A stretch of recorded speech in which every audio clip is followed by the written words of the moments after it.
Good morning, P.L.L. I hope everybody is doing fantastic this morning. So today we're going to talk about dizziness. Specifically, we are going to talk about cervicogenic vertigo.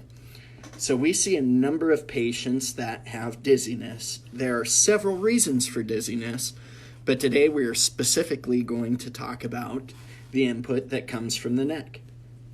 So in the neck, the areas that we see cervicogenic vertigo originate from, C3 and up.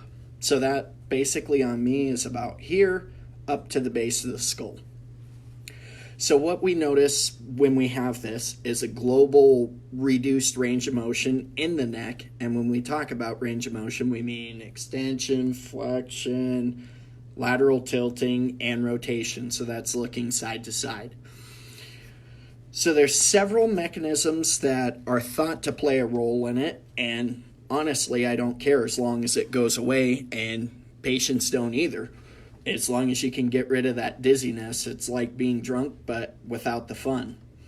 So the mechanisms of cervicogenic vertigo are not really well understood, but it is known. So the mechanoreceptors, so the joint receptors in the neck, and the proprioceptors, which are the position sensors in the neck, have a aberrant or abnormal output as it comes up to the brain.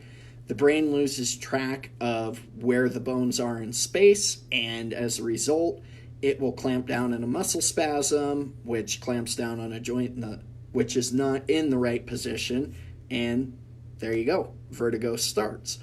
We've also noticed, too, a lot of times in these patients that their head will be tipped.